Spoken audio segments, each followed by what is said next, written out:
¿Se imaginan ustedes el mar Mediterráneo prácticamente seco? ¿Se imaginan ustedes que pudiera recuperar después todo su caudal? Y en tan solo 2 años, gracias a una extraordinaria incisión en el estrecho de Gibraltar, bueno, pues eso es lo que un grupo de científicos españoles y franceses asegura que ocurrió hace casi 6 millones de años, en un estudio que ha sido publicado en la reconocida revista científica Nature. Hace casi 6 millones de años, el Mediterráneo estaba prácticamente seco. Causas: pocas precipitaciones y alta evaporación de un mar que entonces estaba aislado del Atlántico por el estrecho de Gibraltar. Sin embargo, y en tan solo 2 años, una serie de incisiones en el propio estrecho provocaron una inundación equivalente al caudal del río Amazonas multiplicado por 1000. Esta es una de las conclusiones de un estudio que ha dirigido este científico y que ha sido publicado por la prestigiosa revista Nature. Se produjo, por lo tanto, un fenómeno de retroalimentación entre el tamaño de esa boca, que iba creciendo debido a la erosión, y la cantidad de flujo de agua que podía entrar en el Mediterráneo. Según este físico, su tesis se puede comprobar en las huellas que dejó la erosión del agua sobre el estrecho. El caudal que recibió el Mediterráneo, que descarta que procediera de ríos como el Ródano, es otra de las bases que justifican este sorprendente estudio.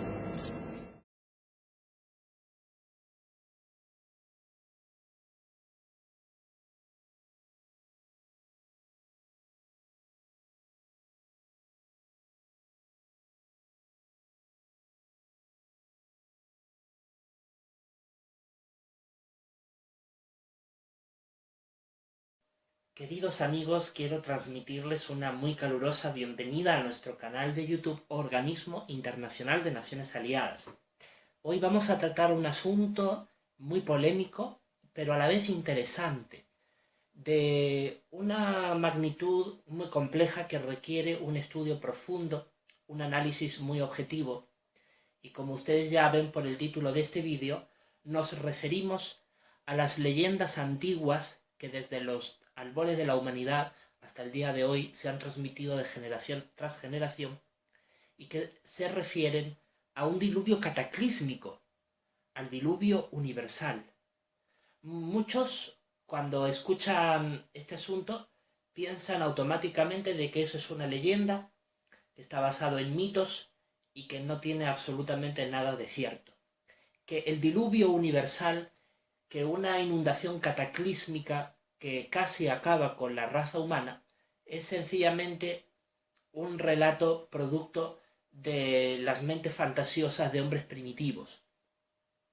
Pero el punto está en que, más allá de lo que la comunidad científica afirme o contradiga sobre estos relatos, más allá de lo que esté socialmente aceptado, más allá de lo que nuestros prejuicios o nuestras simpatías puedan hacernos creer que este relato puede ser cierto o falso, la cuestión es ver si existen al día de hoy pruebas tangibles de que realmente haya existido un diluvio universal. La comunidad científica, al día de hoy, prácticamente ha rechazado toda posibilidad de existencia de un diluvio. Pero cuando a lo largo de los últimos tiempos los científicos han ido analizando diversos estratos rocosos, hallazgos arqueológicos, estudios geográficos a nivel continental en distintas partes del planeta, han ido dando pistas, tal vez sin que se den cuenta, que pueden señalar a un pasado donde realmente existió un diluvio. Pero para no caer en el misticismo, para no caer en el dogmatismo, vamos a ir analizando estos asuntos con mucha pausa y de forma muy detenida. Para empezar, debemos de recordar de que numerosas culturas de la antigüedad, de pueblos originarios, tienen su propio relato de un diluvio.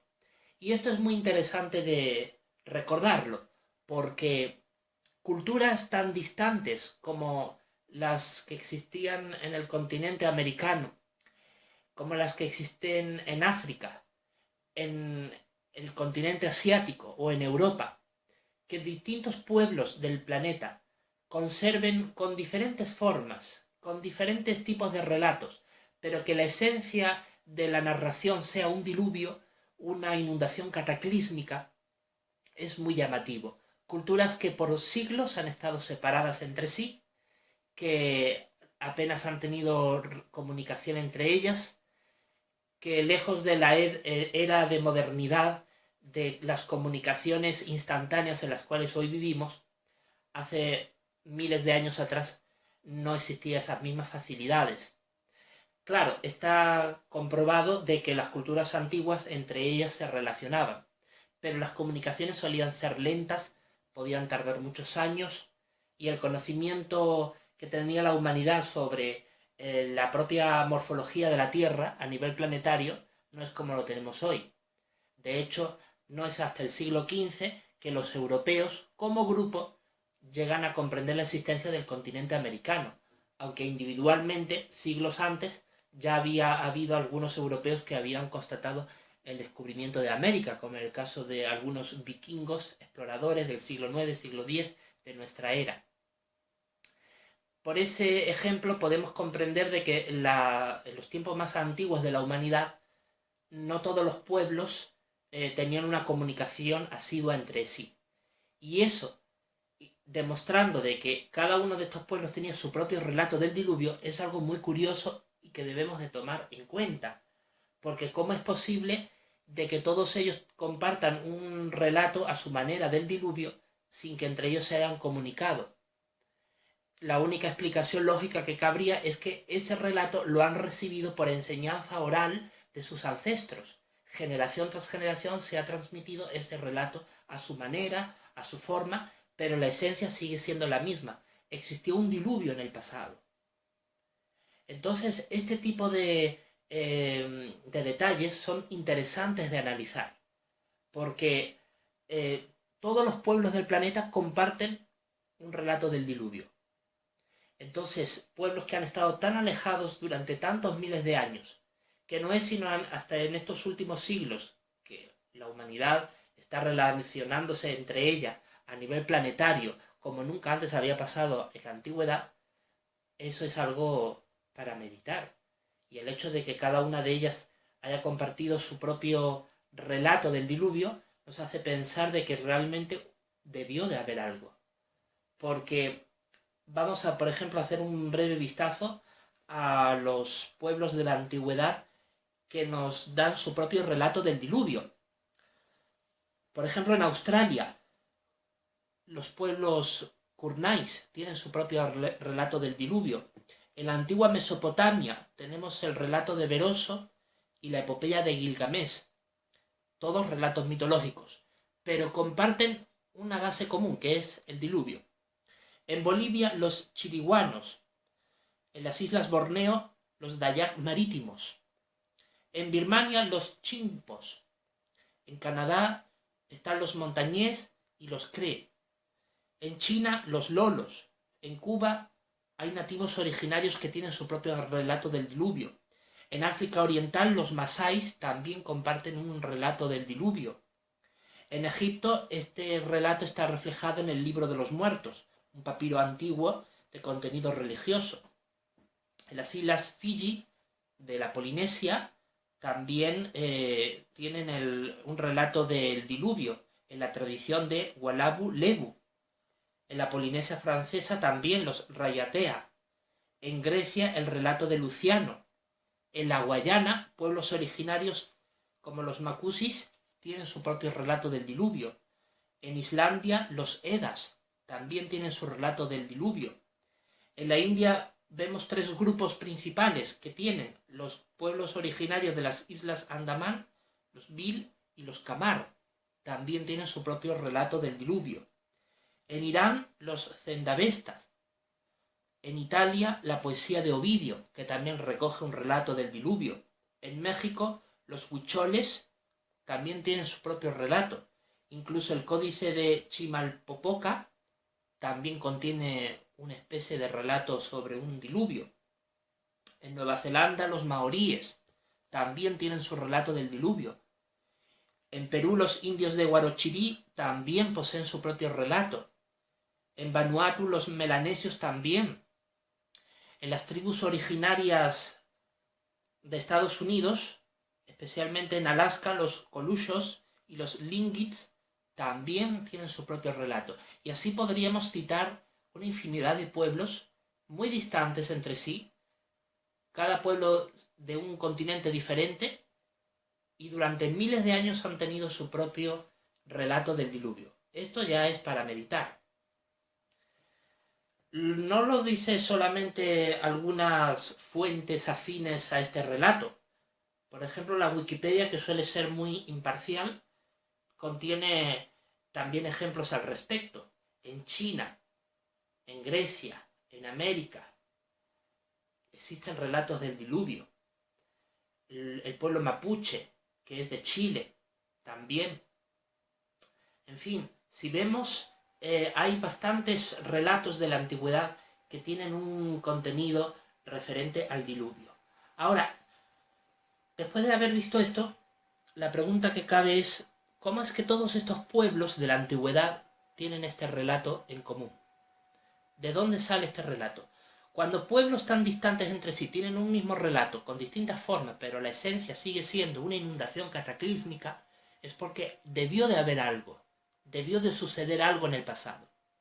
Con esto no significa que estemos diciendo que lo que dice la Biblia, y hablo de la Biblia porque estamos en la cultura judeocristiana a la cual pertenecemos la mayoría de los países occidentales, precisamente tiene su propio relato del diluvio, de Noé, del arca, de la inundación que ahogó a casi toda la humanidad, etcétera, etcétera.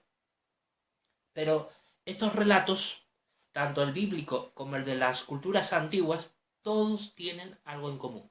Existió una inundación cataclísmica en el pasado.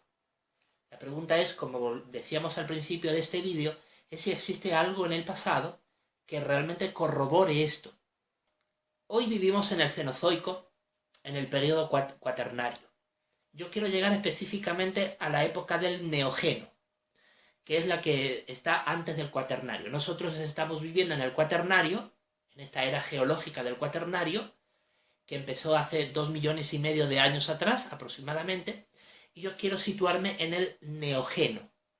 En el Neógeno es cuando se supone que están los primeros homínidos, según dicen los científicos, es decir, los primeros seres que podrían ser antecesores del Homo sapiens sapiens, es decir, del hombre moderno. La evolución humana, tal y como está relatada por la comunidad científica, es muy amplia, muy larga, tiene infinidad de ramificaciones y se hunde en los tiempos más antiguos de la Tierra, específicamente en el Neógeno. Se supone que, si mal no recuerdo, los homínidos más parecidos al Homo sapiens, más antiguos que hay, datan de entre 5 a 7 millones de años hacia atrás. O sea, nos situamos en el Neógeno, que parte desde 23 millones de años hacia el día de hoy. Entonces, prácticamente los mismos científicos reconocen que la humanidad se origina en el Neógeno.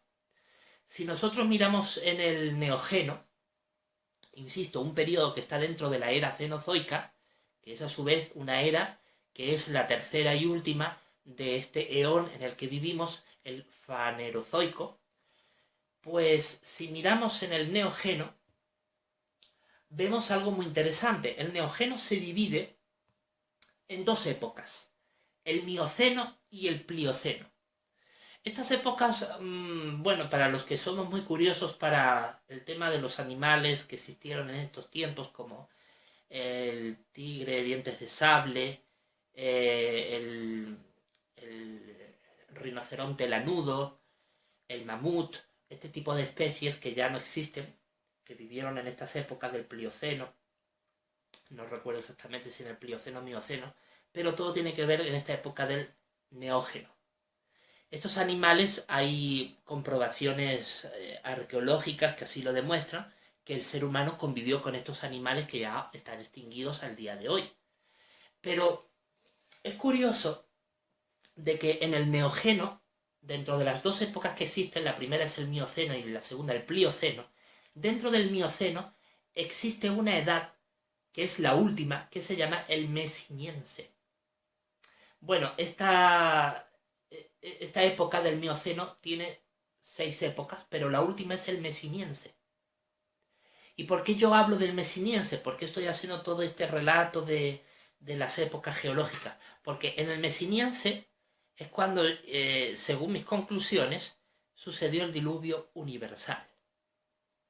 Porque en el Mesiniense ocurrió lo que los científicos denominan la crisis del Mesiniense.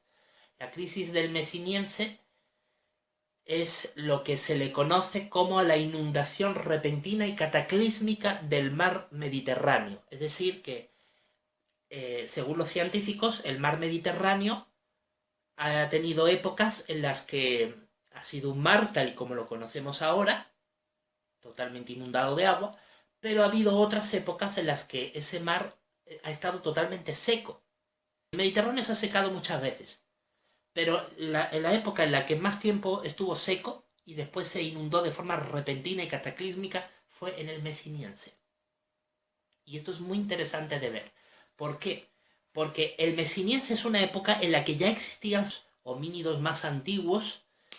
Lo que está bastante claro es de que el ser humano, probablemente, los homínidos más antiguos, ancestros del ser humano, estoy hablando desde el punto de vista científico, no religioso, son los que vivieron en esta era del Mesiniense. Y fue aquí donde sucedió la crisis del Mesiniense, que es donde los científicos coinciden en que, según los hallazgos, los estudios de los estratos rocosos a lo largo de los últimos años, se ha comprobado de que el mar Mediterráneo se inundó de forma repentina, cataclísmica. En cuanto al Mesiniense, ¿qué dice la información?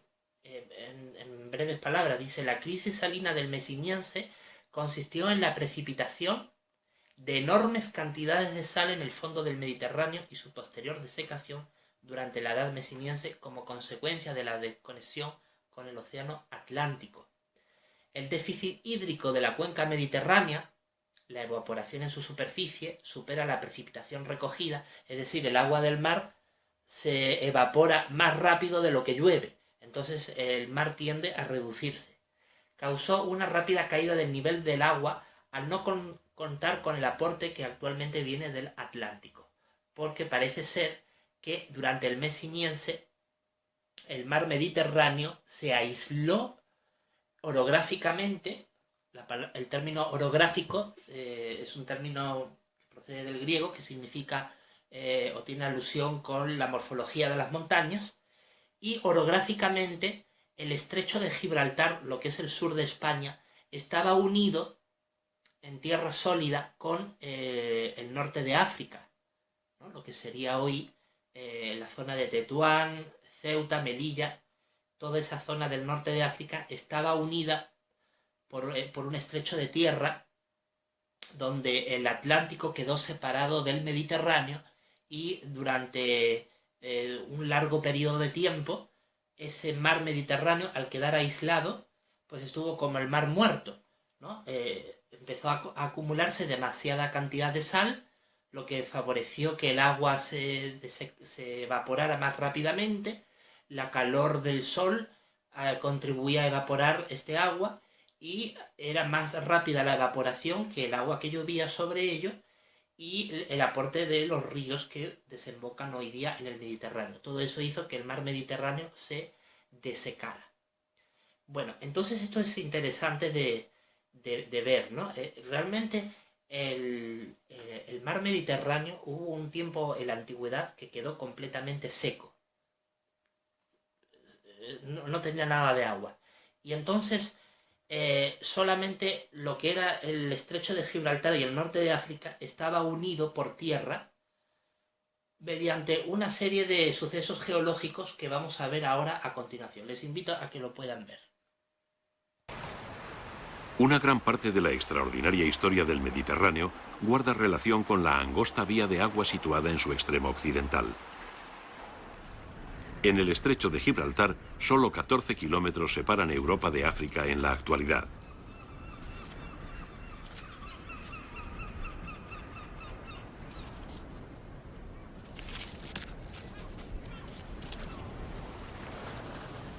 Hace unos 6 millones de años, el empuje de África hacia el norte, combinado con una bajada del nivel del mar, crearon un vasto pantano separando al Mediterráneo del Atlántico.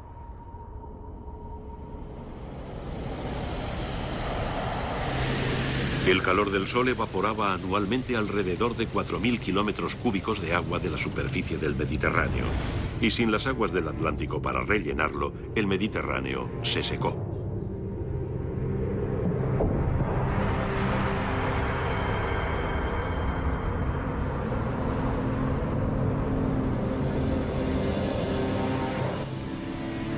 En tan solo 1000 años, se convirtió en una cuenca desértica de sal y lagos cáusticos.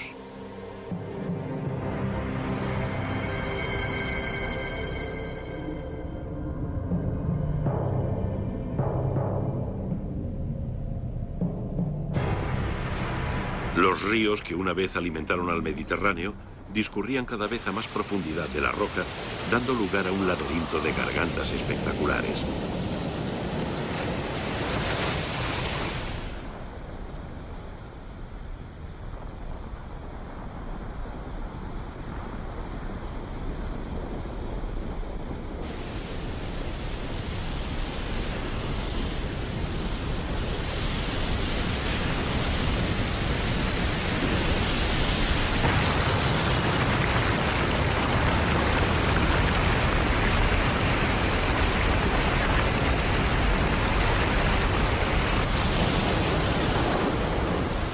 Hace tan solo unos pocos millones de años, el Valle del Ródano, en Francia, debió parecerse mucho al Gran Cañón.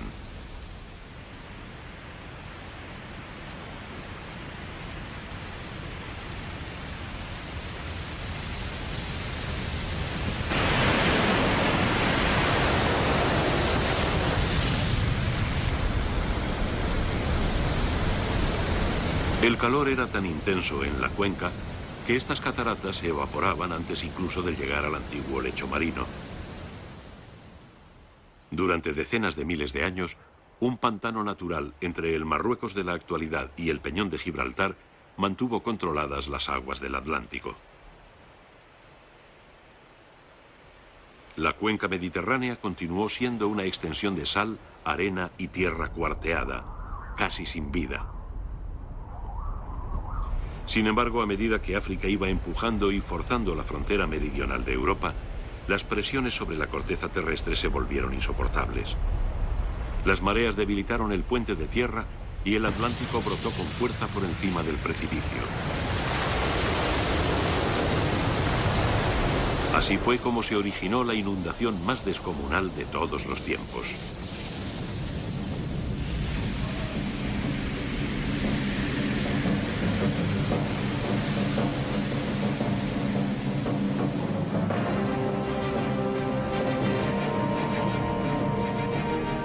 En su punto álgido, unas cataratas enormes, de un tamaño 1000 veces superior a las del Niágara, tronaban en la cuenca.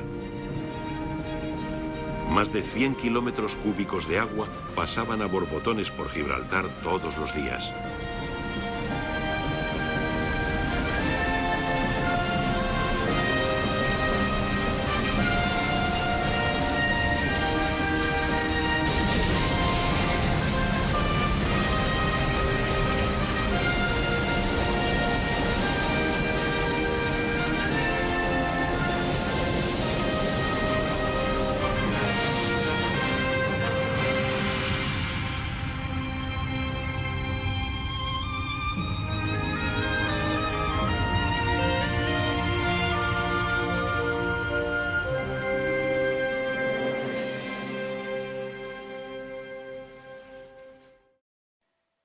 Bien, pues ustedes han podido observar a través de esa serie de vídeos de que efectivamente los científicos así lo reconocen, tal y como la evidencia de los estratos rocosos, de toda la orografía que existe en la cuenca del Mediterráneo así lo demuestra. Existió una inundación cataclísmica, una inundación repentina de una cantidad inmensa de agua que fluyó desde lo que hoy es el estrecho de Gibraltar hacia la cuenca que en aquel tiempo estaba disecada durante el Mesiniense, para inundarla, que es lo que se le conoce como la crisis del Mesiniense, y ahí se inundó de forma cataclísmica la cuenca del Mediterráneo, con agua procedente del océano Atlántico. Y les he mostrado esto porque es la única inundación cataclísmica que ha sucedido en el planeta. Porque ningún hallazgo científico, arqueológico, o sea, no existe absolutamente ninguna prueba de que todo el planeta se inundara repentinamente de agua, acabando con la vida en la Tierra, a nivel planetario. No existe ninguna evidencia. Existen todo lo contrario, evidencias que demuestran que durante millones de años algunas partes del planeta no han estado bajo el agua, como por ejemplo el desierto de Atacama. En algunos reportajes pude observar que es el desierto más seco del mundo y en donde no ha habido una inundación por parte del mar en los últimos 20 millones de años. Así que hay zonas del planeta como esas que no han estado inundadas por el mar desde hace muchísimo tiempo. Y el diluvio, según lo relatan las culturas antiguas, es un cataclismo que ocurre durante la existencia humana. Entonces, queda claro de que la crisis del Mesiniense, es decir, la inundación del Mediterráneo, es la única inundación cataclísmica que ocurre durante la existencia humana. No existe ninguna otra inundación en ninguna otra parte del planeta que sea a nivel mundial, no existe ninguna evidencia. Entonces, los hallazgos arqueológicos, la evidencia científica, o sea, uniendo todo el rompecabezas de hallazgos arqueológicos, científicos, en todas las partes del planeta que hasta el día de hoy se ha estudiado, todo indica de que nunca existió un diluvio universal en todo el planeta, que lloviera agua del cielo y que, o sea, eso no existe. Yo creo, la verdad, de que el relato del diluvio, tanto el de la Biblia como el de las culturas antiguas, nunca se ha entendido bien. Y nunca se ha entendido bien porque todo ha sido una mera interpretación filosófica, una interpretación intelectual, o sea, todo ha sido un esquema de la mente, pero nunca se ha ido a los estratos rocosos, nunca se ha ido a las verdaderas pruebas que pueden señalar lo que es cierto o lo que es falso, que es lo que está plasmado en la naturaleza. Porque si hubo un diluvio realmente, tuvo que dejar huella en la tierra. O sea, no puedes decir los religiosos ahora, no, existió un diluvio, pero no importa que no haya ninguna prueba, lo dice la palabra de Dios y así lo creemos. O sea, eso es una ridiculez, una auténtica estupidez. Eso es un razonamiento infantil, pueril, que pierde toda seriedad y que lógicamente hace que la inmensa mayoría de la gente pues se burle de esa actitud religiosa, dogmática, de decir, ¿no? El diluvio existió sí o sí y punto, y no me interesa lo que digan los científicos, lo que... O sea, eso no puede ser, porque si realmente existió, tiene que haber pruebas en la Tierra que lo demuestren, porque una cosa que fue tan cataclísmica, o sea, tan arrolladora, tal y como las leyendas antiguas de muchos pueblos así lo atestiguan, así como el relato bíblico. O sea, todos coinciden que fue una inundación catastrófica. Algo de tanta magnitud tuvo que haber dejado una huella. Entonces, la única que yo he podido observar es la crisis del Mesiniense. No existe otra. Y de hecho, he estado investigando en otras épocas de la Tierra, en ninguna ha habido absolutamente ninguna inundación cataclísmica. En las épocas más primigenias de la Tierra, cuando la Tierra era una bola de fuego, de magma, y ni siquiera la corteza terrestre estaba todavía solidificada, ni siquiera en esa época había agua. Y cuando se supone que empezó a haber agua en el planeta, porque se supone que asteroides que contenían agua congelada impactaron contra la Tierra, esa agua se evaporó al estar la superficie de la Tierra tan caliente y después se fue solidificando, se hizo lluvia y empezó a inundar la Tierra hasta que se formaron los mares. estamos hablando de épocas muy, muy antiguas, o sea, de las épocas más antiguas en las que se formó el planeta. Pero nada de eso tiene que ver con la existencia humana, que es muy tardía, muy posterior a la formación de la Tierra, y en toda esa época nunca existió ningún tipo de inundación. Entonces, está claro de que la historia de la Tierra es muy larga, muy amplia.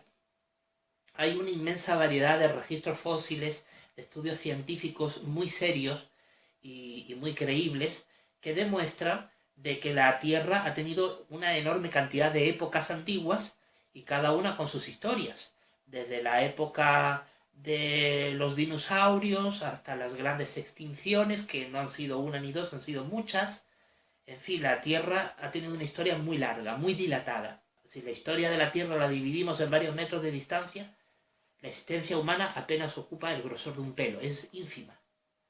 Aún partiendo desde la teoría de la evolución, es ínfima, porque los hallazgos más antiguos de los homínidos más antiguos datan de 7 millones de años. O sea, la humanidad tiene una existencia muy breve con respecto a la amplia y dilatada historia de la Tierra. Entonces todo esto demuestra de que dentro de la época en la que el ser humano existe, la única inundación cataclísmica que realmente se produjo, una inundación de agua, fue la crisis del Mesiniense. Como digo, parte de 7 millones de años atrás, lo pueden corroborar en internet.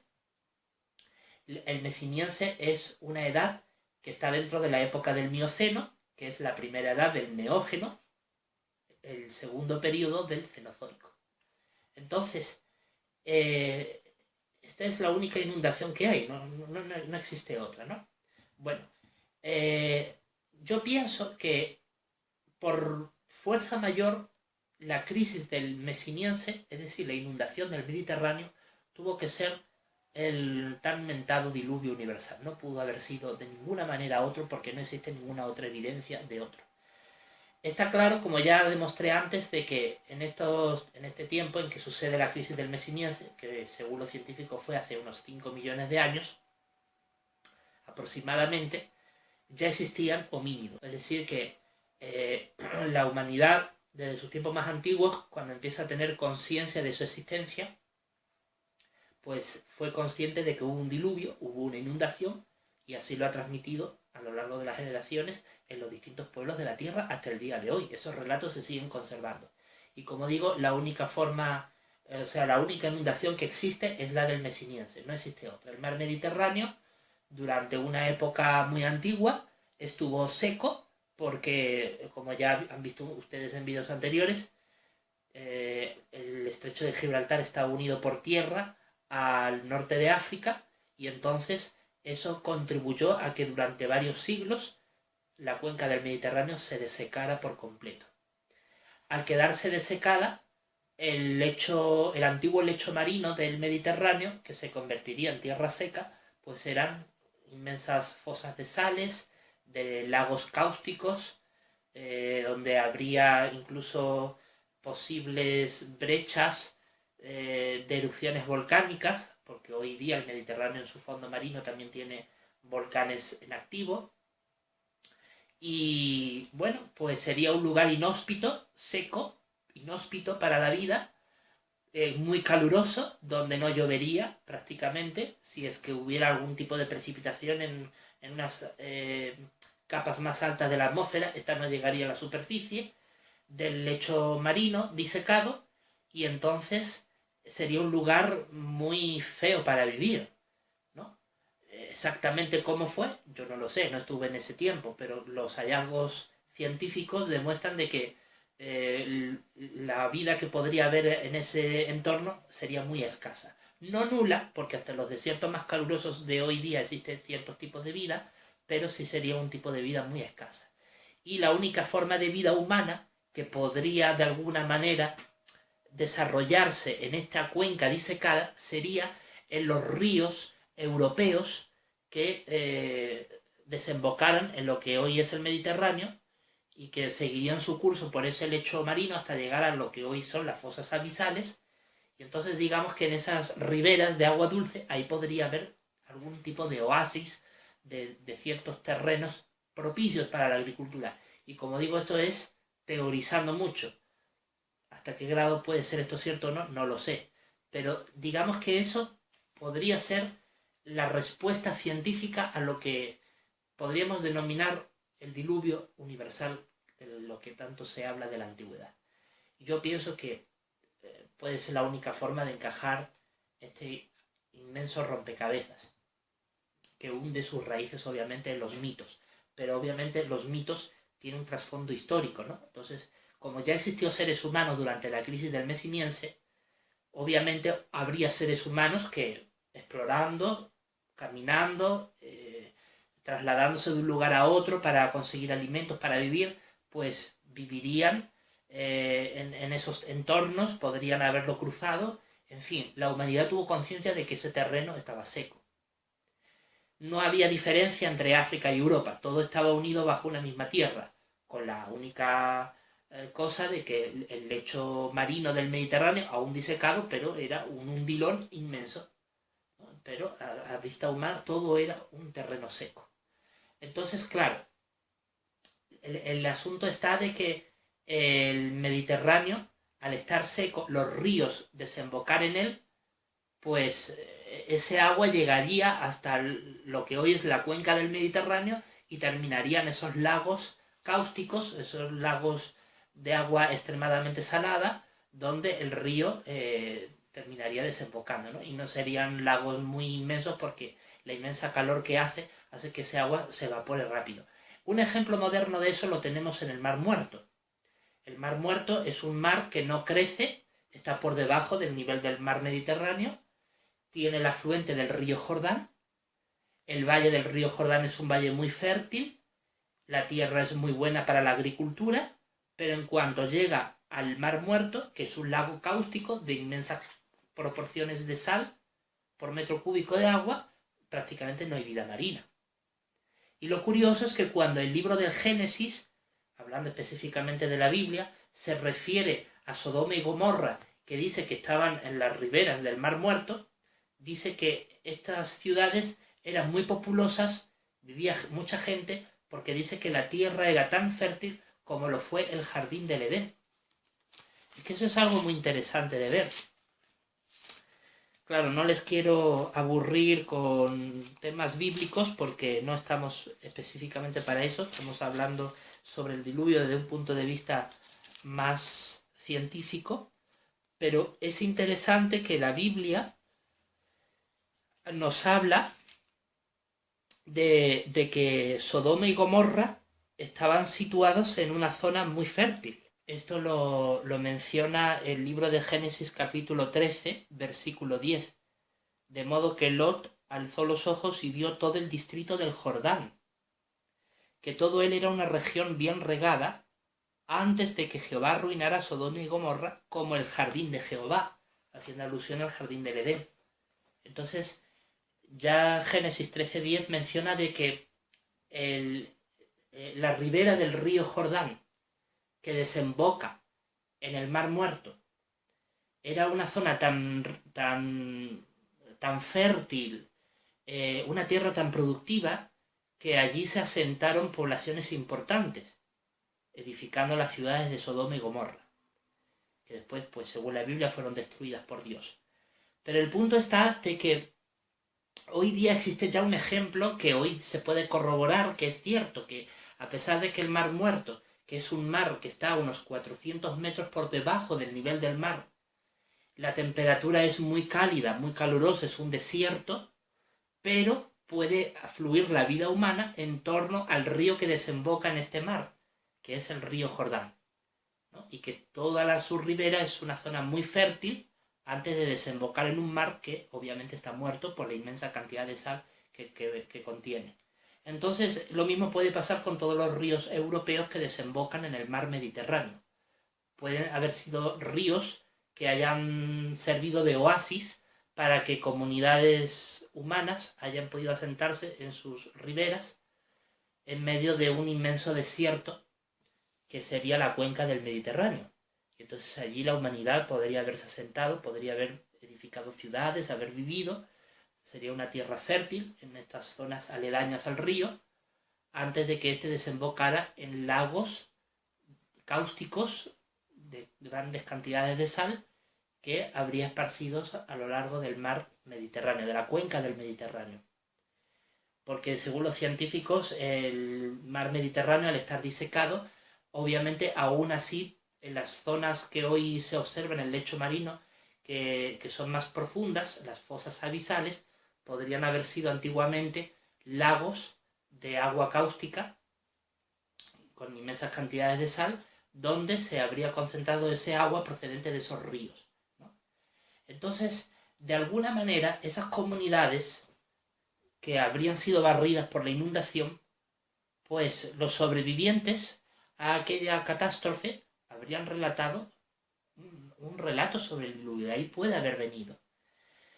Teniendo en cuenta que la Biblia, cuando habla del jardín del Edén, que dice que era una zona muy bien regada, que era muy fructífera, lo asemeja a lo de Sodoma y Gomorra, a ese mar muerto, donde estaban las ciudades de Sodoma y Gomorra, que era una zona desértica, no apta para la vida, pero donde sí había condiciones favorables para la agricultura, era el río Jordán de agua dulce, antes de desembocar en este mar muerto.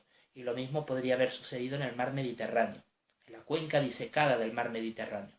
Ahí es donde yo pienso que puede existir el tema del diluvio.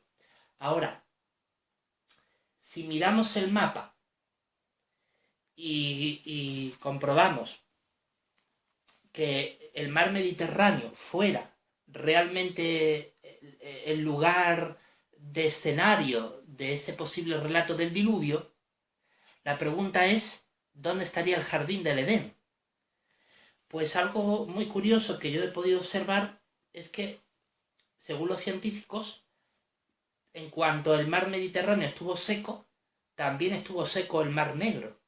El mar Negro, según los científicos, no era, en la época en que el Mediterráneo estaba seco, no era un mar. El mar Negro era un lago de agua dulce que era alimentado por el río Don, un río que procede de la zona oriental de Europa, colindando con los montes Urales y las estepas siberianas, que estarían más al oriente. Por el río Don terminaría desembocando en lo que hoy es el Mar Negro, pero que en aquel tiempo probablemente fue un gran lago de agua dulce. Y ese gran lago de agua dulce es lo que probablemente se refiera el Génesis cuando habla del jardín del Edén, que hay un detalle muy interesante que me gustaría compartir con ustedes. La Biblia, en el Génesis, cuando habla del jardín del Edén, en el capítulo 2, el versículo 10 de Génesis, dice que había un río que procedía de Edén para regar el jardín. O sea, que el Edén se refiere a una zona muy amplia, inmensamente amplia, de donde procedía un río que llegaba a regar el jardín. Entonces, probablemente, a mi modo de ver, el jardín del Edén sería lo que hoy es la cuenca del Mar Negro. Esa sería la zona del jardín donde, volvemos a insistir, está por debajo del nivel del mar. Cuando una zona está por debajo del nivel del mar, las condiciones de calor y de humedad son muy altas. Entonces es más favorable para que crezca una abundante vegetación y una abundante variedad de flora y fauna. Ahí sería ese jardín del Edén. Y la zona norte, lo que sería la zona actual del este de Europa, todo eso sería el Edén. Podríamos decir que el Edén es lo que la Biblia llama a la zona este de Europa, la zona oriental del continente europeo. Ese sería, según la Biblia, el Edén, y la zona sureste de Europa sería lo que actualmente es el Mar Negro, que en aquel tiempo sería una laguna de agua dulce, porque la Biblia dice que el jardín del Edén estaba regado por un río. Y Génesis 2:10 dice que de allí empezaba a dividirse. Es decir, que este río se empezaba a dividir en el jardín del Edén. En el jardín del Edén, este gran río se dividía a su vez, como dice así, ¿no? Por decirlo así, se dividía en 4 cabeceras. 2 de ellos, al día de hoy conocidos, como es el río Éufrates, que también lo dice el versículo 14, el río Hiddekel, que dice que va al este de Asiria, que según los historiadores corresponde al río Tigris. Tigris y Éufrates son dos ríos que hoy día recorren la actual Mesopotamia. Y después hay un tercero y un cuarto río, que es el Pisón y el Guión, que son ríos que hoy día no existen, pero que según la Biblia en aquellos tiempos existían. Porque de este lago, de este gran río, se dividía en 4 cabeceras. Claro, un río que se divide a su vez en 4 afluentes más, pues obviamente para que se divida en 4 afluentes más, probablemente haya entre ambos, entre los afluentes y el río principal, puede haber una laguna. Esto lo digo porque así lo enseñan los científicos, que en el Mar Negro hubo un lago inmenso de agua dulce, y este, según la Biblia, se divide en 4 cabeceras. Estas 4 cabeceras podrían haber seguido su curso, teniendo en cuenta que el Mar Negro no existía, que era una laguna de agua dulce. Podría haber seguido a través de las montañas que hay en lo que es actualmente Turquía, y de alguna manera se bifurcarían esas aguas hasta lo que hoy es el río Éufrates o el río Tigris. ¿Cómo fue exactamente? No lo sé, pero me parece una interesante teoría al respecto. Ahora, ¿por qué insisto yo en que el Mar Negro pudo haber sido el jardín del Edén? Porque hay una cosa muy interesante que no sé si algunos hayan podido caer en ese detalle. Y es que la Biblia, cuando habla del jardín del Edén, habla algo muy interesante. Por ejemplo, dice que en el versículo 5, dice: todavía no se hallaba ningún arbusto del campo en la tierra, y ninguna vegetación del campo brotaba aún. Porque Jehová Dios no había hecho llover sobre la tierra, y no había hombre que cultivara el suelo. ¿Se referirán a estas palabras a la cuenca del Mediterráneo, que era seca, desértica, que no crecía nada, excepto en la ribera de los ríos de agua dulce procedentes del Mediterráneo que desembocaban en la cuenca del Mediterráneo? ¿Se referirán estas palabras a esa cuenca desértica que no crecía nada? Es un dato a tener en cuenta. No había hombre que la cultivara, claro. Y yo creo que ningún ser humano pudo haberse adentrado en esos inmensos desiertos llenos de sales para cultivar nada, porque si no hay agua no se puede cultivar nada. Quizás se refiere a Génesis 2.5, a esa cuenca del Mediterráneo disecada. Pero el versículo 6 dice: pero una neblina subía de la tierra,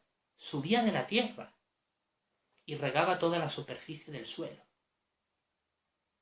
O sea, se supone que en la cuenca del Mediterráneo había neblinas que empapaban la tierra.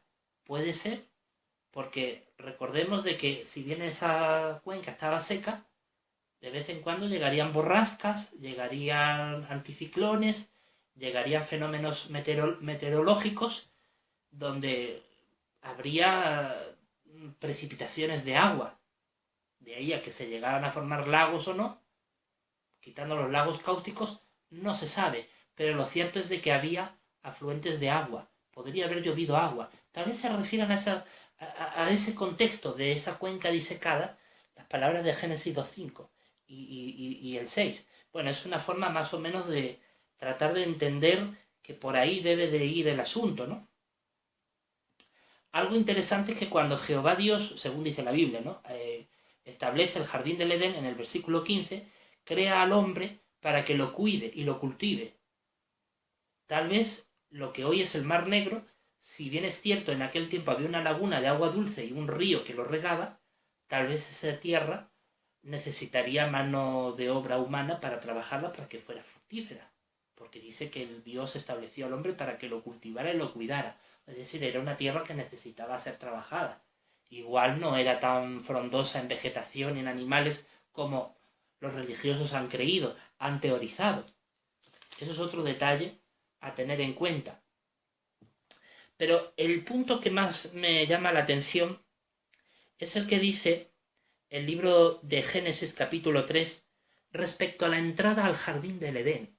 Dice que solamente había una entrada, una salida.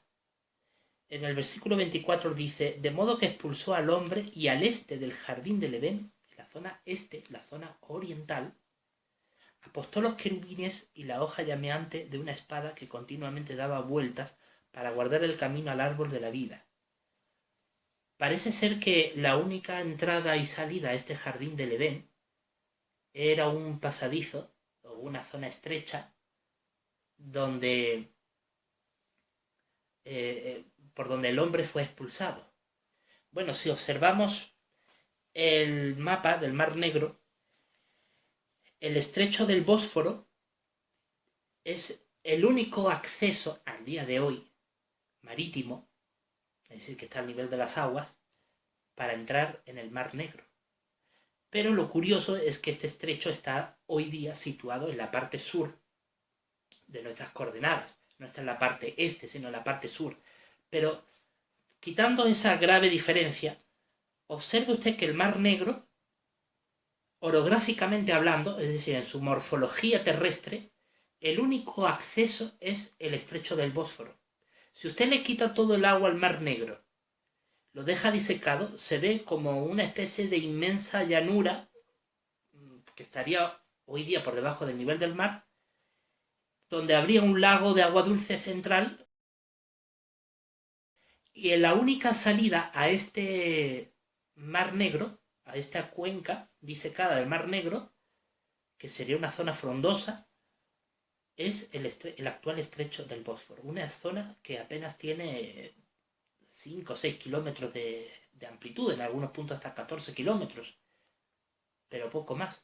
Es una zona muy estrecha.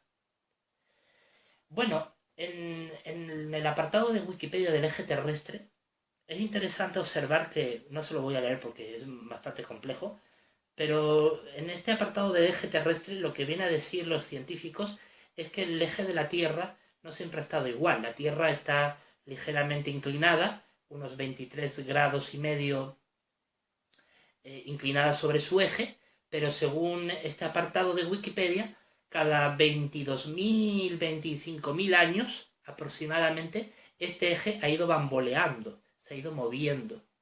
Es posible que si contáramos varios ciclos de 25.000 años hacia atrás, llegáramos a la época del Mesiniense, y es posible de que pueda existir la posibilidad de que la Tierra estuviera ligeramente inclinada de forma diferente a como está ahora, de tal manera que lo que hoy es el sur del Mar Negro, en la época de la catástrofe, fuera la zona este, porque la Tierra podría estar inclinada en su eje terrestre. Es una interesante posibilidad. Génesis capítulo 11, versículo 1 y 2. Ahora bien, toda la tierra continuaba siendo de un solo lenguaje y de un solo conjunto de palabras. El capítulo anterior habla de los descendientes de Noé, de sus familias, etcétera, etcétera. Y dice el versículo 2, aconteció que al ir viajando hacia el este, Génesis 11, 2, aconteció que al ir viajando hacia el este, es decir, la familia humana era un solo grupo. Salieron del arca, Noé y su familia, tuvieron hijos. El capítulo 10 nos habla de unas 70 familias aproximadamente que surgieron entre la segunda y tercera generación contando desde Noé. Pero todos ellos hablaban un solo idioma y eran un solo grupo de personas. Entonces dice que ellos viajan hacia el este, hasta que finalmente descubrieron, según dice el versículo 2, una llanura valle en la tierra de Sinar, que correspondería, según los historiadores, con la antigua Mesopotamia. Pero claro, si usted coge las coordenadas actuales y va hacia el este hasta llegar a Babilonia, usted tendría que partir de lo que hoy es Palestina. Desde las coordenadas actuales de norte, sur, este, oeste, usted parte desde Palestina, va hacia el este, hacia la zona oriental, y entonces ahí llega a lo que es Mesopotamia.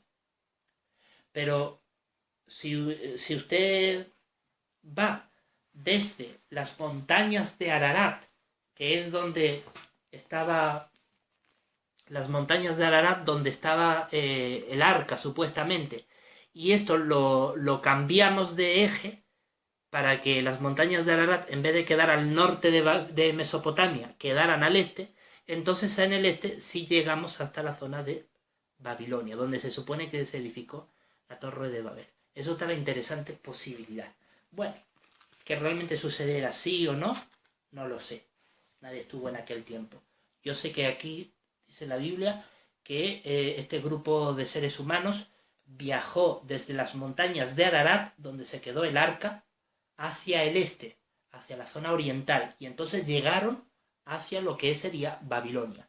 Pero las montañas de Ararat están al norte de Babilonia, al norte de Mesopotamia.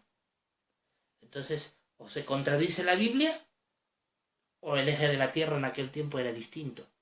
Solo caben esas dos posibilidades. Bueno, según los científicos, el eje terrestre se ha modificado durante miles de años, ha tenido sus ciclos, y eso podría respaldar lo que dice la Biblia respecto a ese eje de la Tierra, que no siempre ha estado inclinado 23 grados. Usted analice e investigue y podrá ver de que este eje terrestre a veces ha cambiado de forma muy drástica, ¿no? Y quién sabe si la inundación repentina del Mediterráneo también pudo contribuir a que este eje de la Tierra se modificara, no lo sé. Es una interesante posibilidad. Lo cierto es de que Génesis 11, 1 y 2 dice que esta familia humana que sale de las montañas de Ararat, de donde había quedado el arca y donde Noé y su familia habían tenido descendencia, hasta contar unas 70 familias, si analizamos el capítulo 10 de Génesis, y viajan hacia el este hasta llegar a Babilonia, a Mesopotamia. Babilonia es la ciudad que se construyó después de la Torre de Babel, ¿no? Porque usted analiza el capítulo 11 de Génesis y ahí se habla de la Torre de Babel. Entonces, de las montañas de Ararat hacia el este, lo que está es el mar Caspio, no Babilonia. Babilonia está al sur. Entonces, o el eje de la Tierra estaba cambiado, o la otra posibilidad es que la Biblia esté equivocada cuando dice el este.